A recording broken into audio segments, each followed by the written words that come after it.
Exciting What is things. what is this graphic you sent me? It is the national coverage of CBS games. Can you put that on the screen, Vance? Yep. Yeah. If you can put that on the screen, it's just a small thing. If you know me on Facebook, kind of had a little rant. I don't really rant often. In the red is New England and Pittsburgh for the early game, the national game. What is this? Okay. What is happening here? I understand, the legendary legendary franchises, multiple Super Bowl wins, but it's about time. You know what I mean? What do you guys think about this? Is this like a last-ditch effort to try to push these teams? Because, Mitch Trubisky versus Whack Jones, like that's a stinker of a game.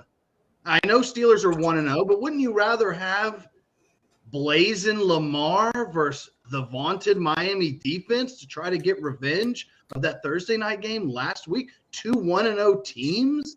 Like, come look at this. This is crazy. That is just crazy, guys. Come on. Is that the noon games? Yeah.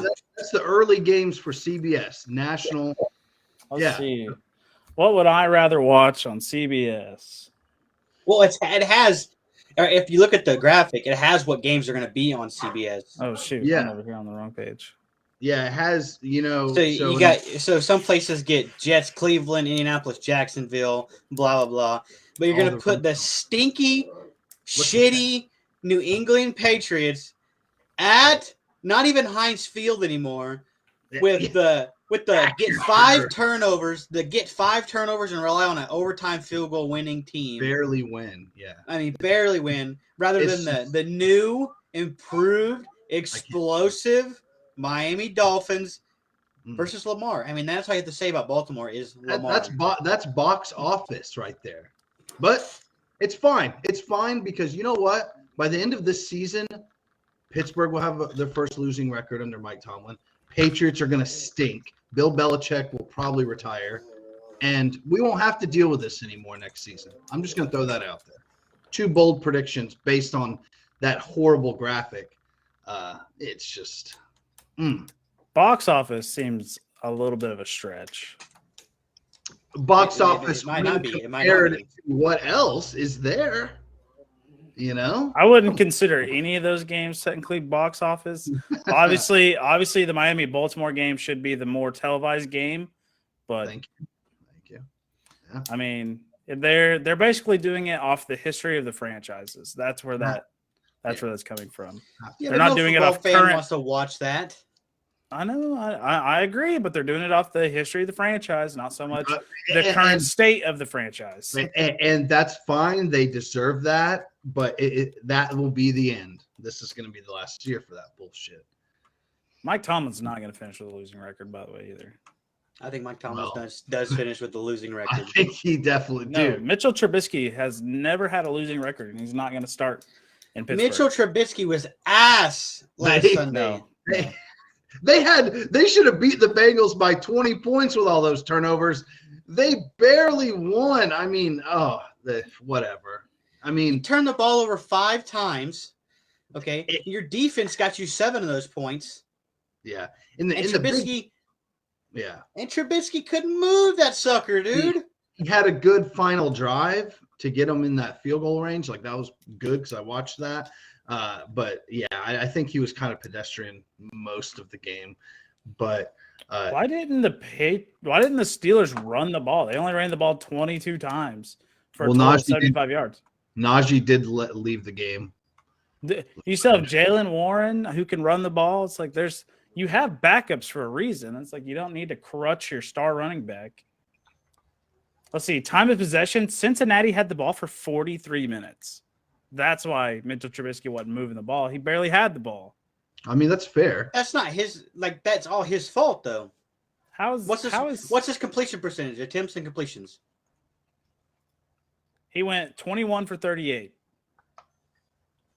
So barely 50%. That's about league average in week 1. So how many yards? 194 with the tud. Oh my! Wasn't very many quarterbacks putting up those. A lot of quarterbacks put up almost this exact stat line this weekend. Week 1 was a horrible week for the NFL in terms of quarterback play. The only quarterback that absolutely shined in Week 1 was Patrick Mahomes. Yeah, what's up with those fourth quarter Jameis? I'm talking the whole game. Quarterback that had no flaws from start to end was Mahomes. But Vince, whenever you look at a game and you analyze it, you're going to say 5 fucking turnovers. And you're going to say my offense put up a whopping 13 points off 5 turnovers. Something is not right. And you got to look at that and be like, holy shit, that is bad.